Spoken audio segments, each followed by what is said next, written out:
Arguably or not arguably, the most important and one of the most difficult questions you're ever going to ask in your life is, what am I going to do with my life? Full disclosure, I'm still asking this question, and I realized recently that I'm going to be asking this question basically for the rest of my life. The reason I'm thinking about this question is because a wonderful young man sent me an email that was shot through with the question that haunts and inspires and terrifies so many young people, especially today in this age of financial precarity. What am I going to do with my life? Okay. Hey Jack, I'm 29 and feel far more drawn to a spiritual life than to conventional success or wealth.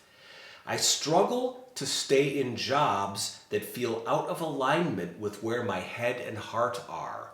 I'm in a transitional place with work and finances, or to some, meaning to some other people in his life, I am in total flux and I'm at a loss. For those of us who see through the bullshit jobs, how do we stay afloat without selling our souls? So my friend here says he's 29 and he's asking me how to stay afloat without selling his soul. And I say, thank you! I thought selling out and selling your soul was a Generation X concept, and nobody, whether it's millennials or zillennials or alpha or whoever, gives a damn about that concept. But apparently my friend here, age 29, does.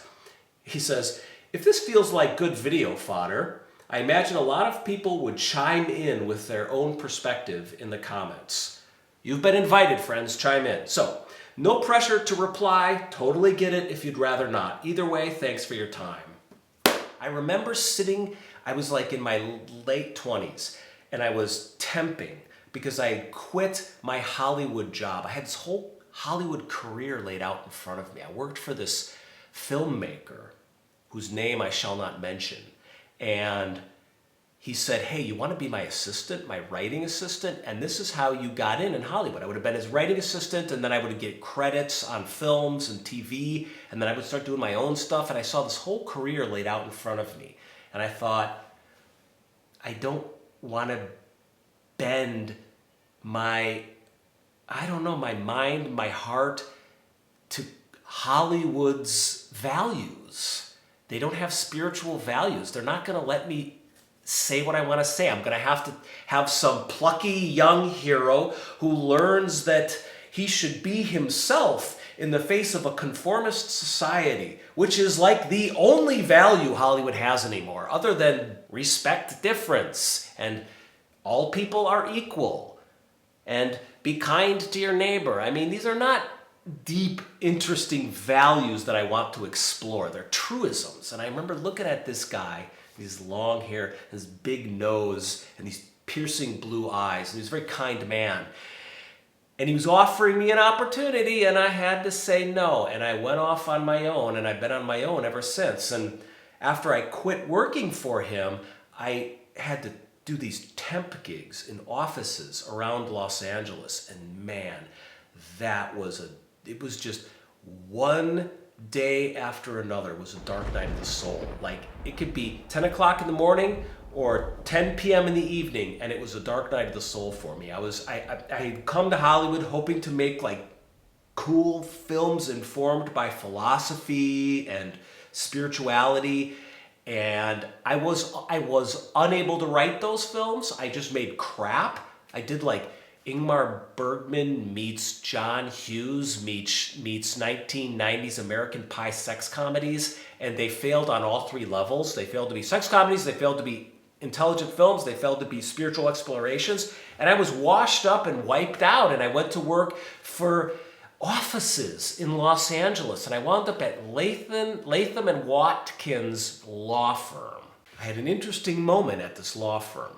The second or third day, my boss pulls me into her office and she says, I'm going to be frank with you. I don't want a skinny little white man working for me. And she kind of laughed when she said it. She was Chinese American. She was kind of a big Chinese American woman who spoke her mind. And she said, I don't want a skinny little white man working for me because my experience has been, you guys don't like to be told what to do. And we laughed about it, and I needed this job. And so it was incumbent upon me to get the message if I wanted to pay my bills. And so I had to be extra deferential to her. And I remember, by the way, just to clear the air with this woman, she was really cool. She was really cool. She worked for a bunch of lawyers, and I think she had to fight to keep her position, and she wound up being very cool. But she did lay that on me early on in this. It was like a 2-month gig. And I did have to be extra sort of deferential at first until she trusted me.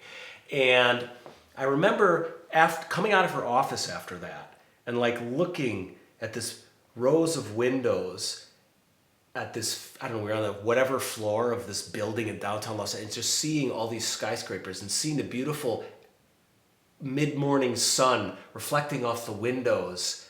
And I'm in this massive, I don't know, this great big corporate capitalistic fucking prison was what this building felt like. And I'm in my cheap shirt with the collar, and I'm in my khaki pants, and I've got just a armful of meaningless documents that I've got to go photocopy. And then I went into the photocopy room, and I took the document and I stuck it in the photocopier, and I closed the lid, and I pushed, and the smell of the toner and the bright neon lights, and it was just something got triggered inside me, and it felt like a countdown, countdown to suicide. How long is it going to take? I'm going to self-destruct because I'm not going to take my own life. That's just not in the cards for me, but I'm going to self-destruct. My life energy is going to find a way to explode forward. And if I have to work this job, the only way it's going to get out is through some extremely self-destructive way. And at the time, I had been studying in the Tibetan Chogyam Trungpa Rinpoche lineage of Buddhism. And Chogyam Trungpa Rinpoche has this book called, I think it's The Path of the Spiritual Warrior, or The Way of the Spiritual Warrior. Anyways, one of his most famous books. And that line, spiritual warrior, came up inside me like a hand reaching out from some medieval mythical swamp with a bright and gleaming sword. Spiritual warrior. Don't fool yourself. You're at war spiritually to make a living. You're at war spiritually with yourself and with your society. That's how I thought about it. I was a young man. And I had all this energy and all this training and all these creative ambitions and hopes and these spiritual intuitions. And all of it was being funneled into this shitty job for a law firm. And I remember that was the moment I think my true spiritual path began. When I realized a lot of my life is going to be spent doing really mundane things that don't align with my values or my ambitions, that just have to do with getting by and surviving and my role in society. And if I don't actively engage with these moments, I'm going to go crazy and the world is going to crush me, or I am going to act out or freak out in some way that's going to land me in prison or a nut house. What Zen has been for me is a way of engaging in those moments in life where I'm being crushed. It's a way of not being the conflict or the problem that threatens my extinction. It's getting a little distance and space from my problems, which is to say, it's a system of practices and principles that offer values that, while, maybe not so sexy, maybe not so interesting, maybe not so tempting, are a life raft during those moments of life when I'm just going to drown. I mean, this is what people go to religions for so that they can have faith in God. We need ways of dealing with problems that are bigger than us. These ways of dealing with them need to be bigger than us. And that's why we have faith in God. Or in the case of Zen Buddhism, that's why we have these teachings or these principles that are actionable, that we can put into practice in our lives so that we can face the moment, like face it, not run away from it, or not become blind to it, or not freak out and try and grab the moment by the neck and squeeze the life out of it, but face it, be in relationship with it in some kind of sane way. I remember Chogyam Trungpa Rinpoche called this basic sanity, practicing basic sanity throughout our lives. So for everyone out there right now struggling with the question of what am I going to do with my life, I don't have, of course, an answer for you, except that engaging seriously in a spiritual practice helped me contain the what within a bigger how. How am I going to do whatever I do? Moment to moment, how do I do it? My teacher called this making relationship. How am I going to connect? How am I going to be present? How am I going to live when I feel literally like my life is being threatened? That was the how that Zen became a tool to answer. But maybe even more to the point, I just want to say to my friend who sent me that email, we actually had a longer exchange, and he was very open and shared some stuff, but I don't want to get into all that. I just want to say that I feel like the question, what am I going to do with my life, puts you on the defensive, okay? Maybe there's a more useful, interesting question that you can ask. And this is a tricky question, but I think it might contain some version of the answer, okay? So instead of what am I going to do with my life, ask yourself, how can I be of service? Because you ain't getting out of this thing fully fulfilled, all your ambitions met. The king of planet Earth or the queen of the cosmos, there's going to be massive disappointment. There's going to be failure. There's going to be sickness, old age, and death, as we say in Buddhism. So if you're just asking yourself, what am I going to do with my life so that I can get what I want, so that I can have a fun time, so that I can be successful and fulfilled, that's a question that puts you on the defensive, and it's not in harmony with the Four Noble Truths in Buddhism. I found a nice question to ask is, how can I be of service? What do I have to offer, or what do I have to give? And this can be a really tricky question, okay? I didn't know that I was asking myself that question when I moved to the monastery. I just needed something.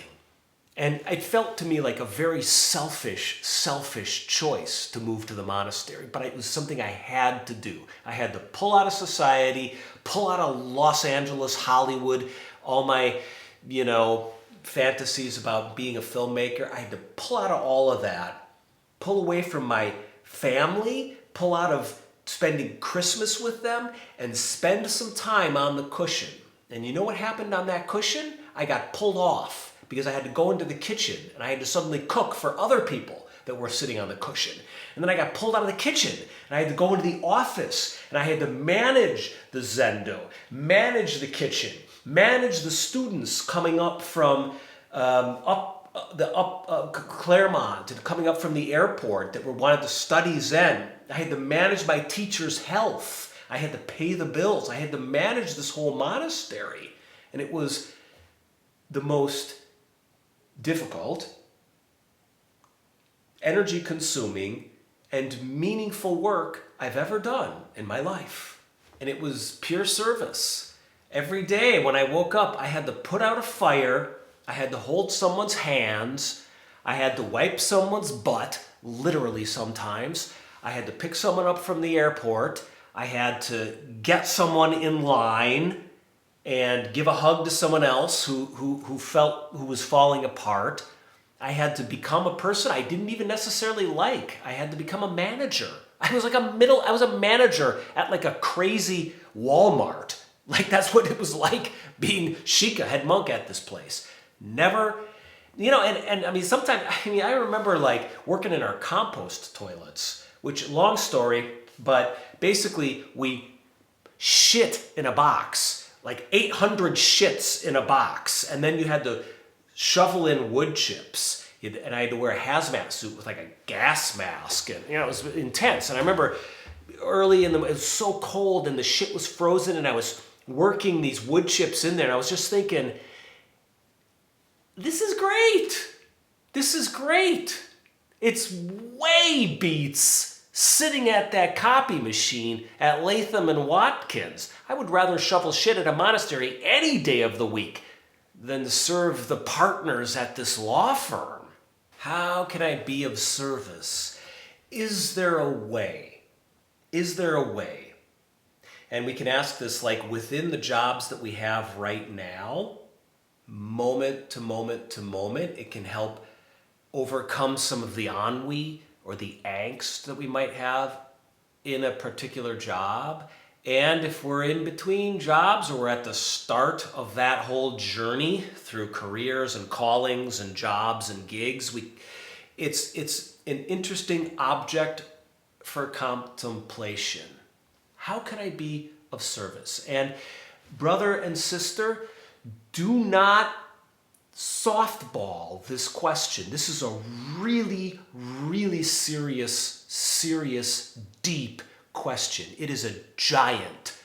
And if you're going to wrestle with this giant, you need to give it your full attention and your full focus, because, it doesn't mean I will become an activist and help these people.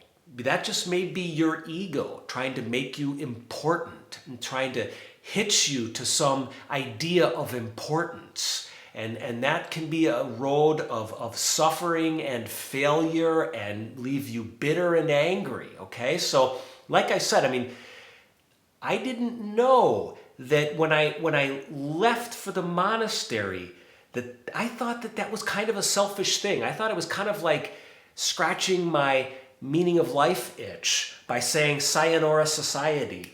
But the whole journey taught me it ain't about you. And, in the end, when I recently had to lead some retreats in Zen, I found myself just throwing all of my concerns and my little thoughts and my petty ideas, they all kind of just got thrown away. And I had to face the people in front of me at that retreat and engage with them. And that's what Zen practice is in the end. That's what these teachers do. They're really good teachers. They're in service of their students. They're not these enlightened beings that are sort of above it all. So no matter what path you take through life, or what you will wind up doing for a living, or how you will pay the bills, in some way, you will have to be in service to the people and to the world around you. So that's the real question. How can you do that? Friends, now you're going to find out a little bit about me and the key to my finances. Without patreon.com/showsonjackhodner and the people who come there and engage and participate and pay me, give me donations, I couldn't make these videos. So I'm deeply grateful for that. And if you would like to come and support this project, you can go here, patreon.com/showsonjackhodner. Interesting to do a whole video on what I just did and then to like, rattle my can for donations. There it is. You can also go to PayPal. There's a PayPal link in the video description below. 80, 90 years. If we're lucky, that's what we get. And along the way, one way or another, we're going to be in service to the people around us as those people invisibly and visibly are in service to us. Thank you for your service.